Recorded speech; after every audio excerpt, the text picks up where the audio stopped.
Hello, BBC. What I'd like to say is that it is pre-watershed, but I know there's no real danger Right. of you being offensive because you're able to be funny without being rude.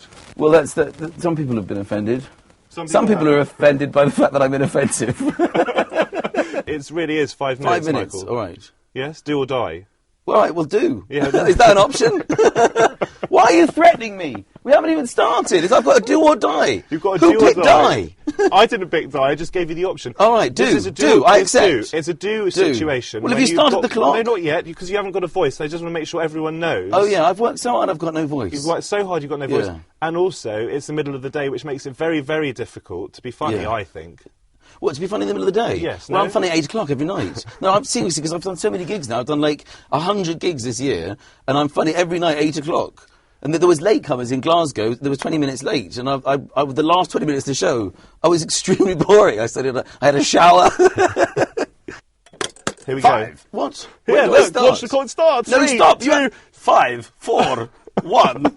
I missed out the other. You should have counted me in to Look. my countdown. Can I ask the questions, or are you going to dictate the whole interview, Michael What do you mean McIntyre? dictate the whole interview? We're only just 2 seconds in. We're already completely off script. All right, go. Right, is there a secret to your hair success? My hair is more successful than me. It's undeniable. Sometimes I do shows and people say, I loved it, and I go, what bit? And they go, your hair. Your hair is hilarious. I'm worried I'm going to wake up bald with a note that says, I've gone solo, I'm touring on my own, I don't need you. Yours sincerely, your hair. I really don't think that's going to happen. I hope not. My hair's done very well for me. I've been doing a lot of interviews, as you can imagine, for the DVD and stuff, and I had these back-to-back interviews the other day with the Daily Mail and then with Heat magazine. And the Daily Mail spent a lot of time talking about the passing of my father, and then the first question from Heat magazine was, how do you keep your hair so bouncy? That was pretty much my first question as well, exactly. Sorry. You are wonderful at self-promotion, and you've kind of sort of erupted onto the scene, Right. haven't you? Pretty Wonderful quickly. at self-promotion. It's called stand-up comedy. I've got to ask you quickly a few more quick questions, Yes, okay. So, do you still go to the gym? It's funny you should say that. This morning, I paid one of those collections companies because I cancelled my gym membership, but you signed this contract and they rope you in and I had to pay all this additional money. No, I don't go to the gym, nor am I a member of a gym. Are you quite strong? I consider myself that I'm very good at arm wrestling. Right. Well, I did actually... It's a weird one, isn't it? You didn't expect that from me, did you? I didn't expect it, but I'm not strong, but if I could settle things with an arm wrestle... You would? I could do it. I was challenged to an arm wrestle by Jonathan Ross. Right. And I beat him. Well, I would have to say that I actually have it... At the moment, I'm just recovering from a dislocation. Is this true? I was going to ask you about that, actually. Is it true that you dislocated your shoulder coming back on stage for an encore? Yeah, it was in Wolverhampton. I ran on and I fell over and I put my arm out to catch me and for some reason my arm was under the impression it could take the weight of my body and it got whipped.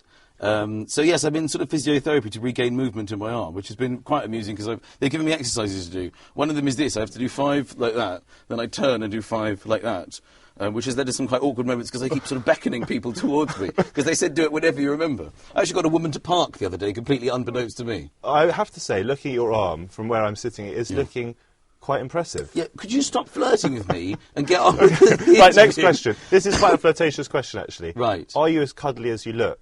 Oh, well, I hope so. I think my wife likes to cuddle. I wish it would lead to something more often.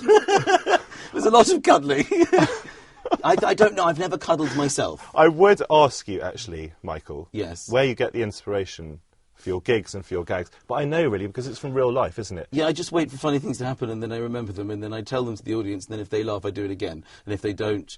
well, sometimes I observe things that aren't true. Right. And people were like, I kept walking and one of my legs would give way. So I went on stage and I said, isn't it weird when you walk and your legs gives way? And everyone's like, there's something wrong with your leg. So I had to go to the doctor and a floating cartilage in my leg. I thought everybody had it. So, I don't really know what people are going to relate to. I just keep spitting it out. And then sometimes it surprises me. Sometimes you get an amazing reaction for something and you just think, oh, wow, they've really gone with that. I know this doesn't happen very often. But what if people don't laugh? Do you just change direction? Well, I just don't do it again. I mean, I go through a process of trying things out so that I'm ready for the big gigs, and people know that. It's work in progress. It says it on the tickets, work in progress, in brackets. Some of this may not be funny. You have no... please don't sue us. You're very physical. I can... I'll just see if it works. You're very physical, aren't you, on stage? You own the stage. You march around the stage. It's almost slapstick at times. It's a big stage I'm on at the moment, and I like to fill it. I don't know. I suppose it just does always add something to it, doesn't it? You famously try out your jokes on your wife. Yes. Does she laugh? No. What's the sort of ratio?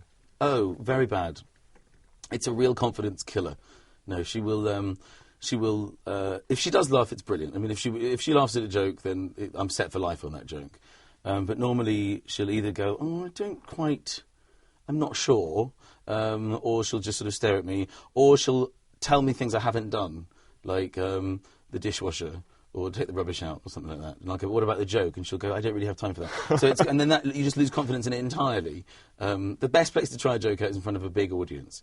But even then, I mean, it's remarkable. You know, I've been doing gigs for like 10,000, 15,000 people, and sometimes we'll say something, and they won't laugh, and you think, well, there's no way that's funny. Well, when you're at dinner parties, do you make jokes? Is there pressure to be funny in everyday life? People don't invite me to dinner parties. Why not? I don't know why. I really don't know.